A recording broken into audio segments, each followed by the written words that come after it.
I am Lady Charmaine, and my guest today is a music historian, a Grammy Award-winning producer, songwriter, and engineer. He has worked with such artists as The Temptations, Janet Jackson, Tupac, and Gladys Knight. And he's here today to talk about his new book entitled We Shall Overcome, Sacred Songs on the Devil's Tongue. Help me welcome Mr. Isaias Gamboa to the show. How you doing, and welcome to the show.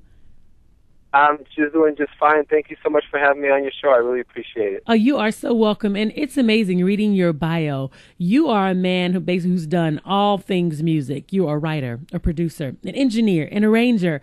And you have written over 200 songs, and you're a multi-platinum and gold award-winning artist. Go figure that, okay? Where does your love for music come from? Were you raised in a house with music? I was, but reluctantly so. My mother kind of forced me into piano lessons when I was a kid, and I used to have to sit along a piano bench with my little sister. And quite frankly, she was much better at it than me, and so I kind of hated on her and decided that I would take on a different direction and kind of, make my own way. So I ended up picking up a couple of different instruments, and along the way I became, really enamored with music through actually listening to The Temptations in the early 70s, and that's really what made it more than just an obligation to my parents. I realized there's something here, and that really was what got the bug in me. But you not only took another direction, you also became a music historian. What was it that intrigued you about music to basically want to learn the history of music?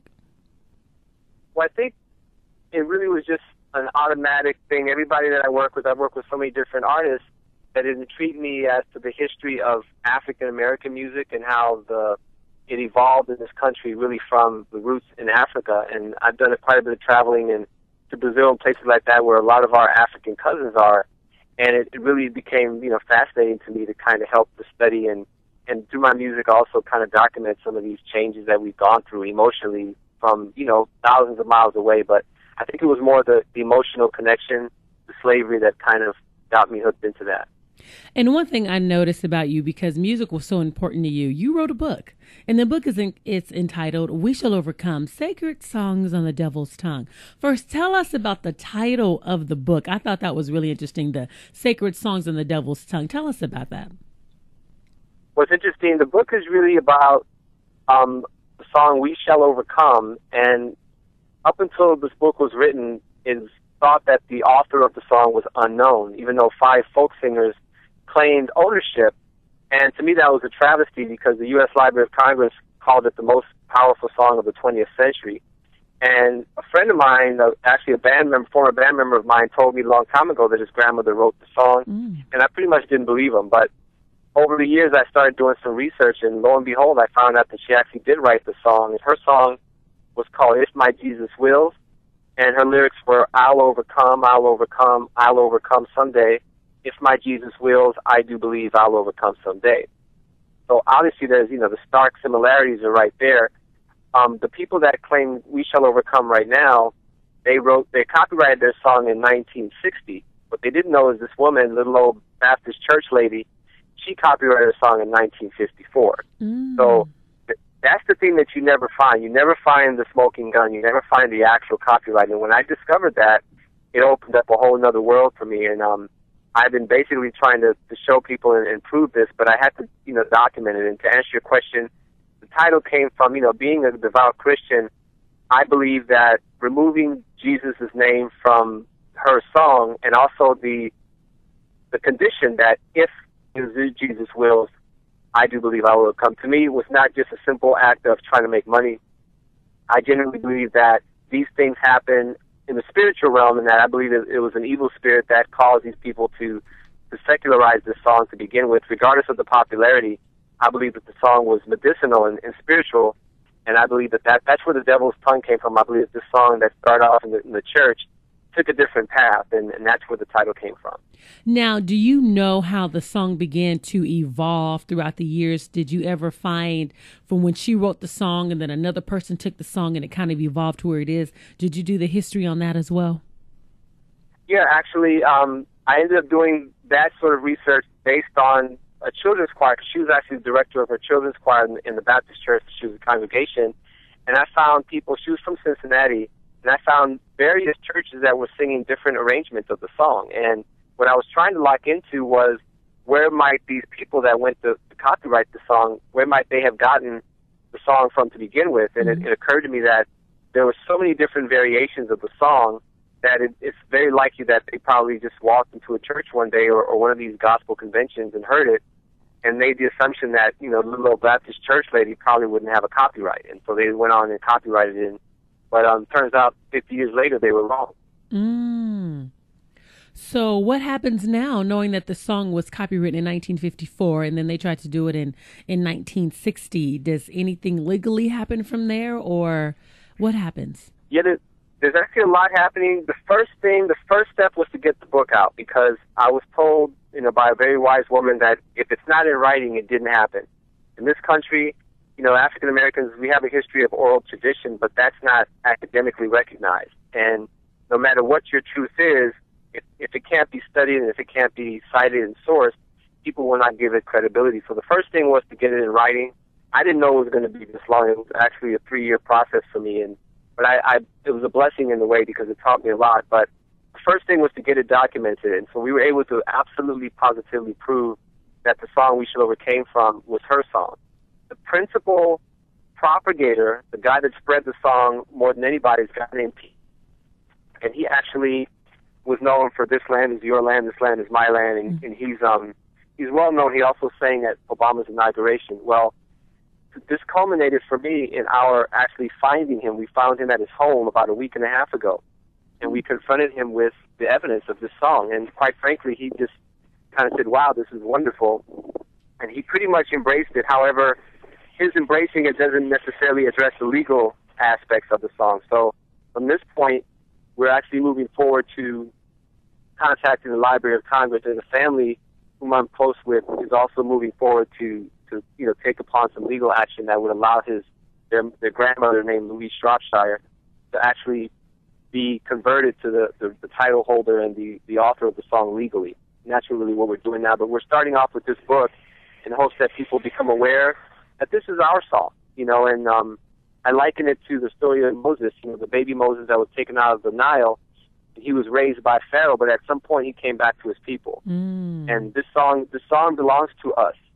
And, this woman has passed, but the song is part of our history, and it's considered the most powerful song of the 20th century.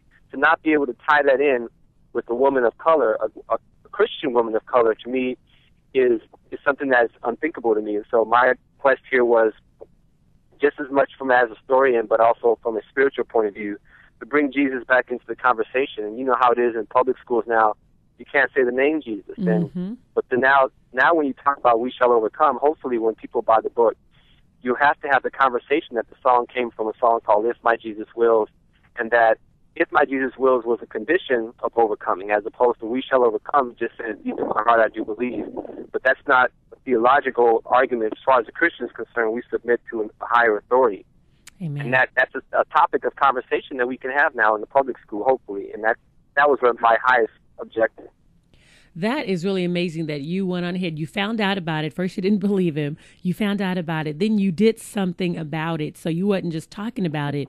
It's the old term, don't just talk about it, but be about it. And how you're bringing that to the forefront and you're bringing it to everyone's attention to let them know, because the basis of it, Jesus was in the song. So it was about the Lord Jesus Christ. So I really commend you on that and taking that whole 3-year journey, because you could have gave up. It's not like she was your grandmother, but you're fighting for the truth, which is a blessing. Yeah, I appreciate that. And I'll tell you something else. Not only was I fighting for the truth, but I kept on asking myself the question, now what? And, I recall again the story of Moses. Well, there was a reason why Moses came back to his people. He had a higher cause. He had to eventually deliver those people from Egypt.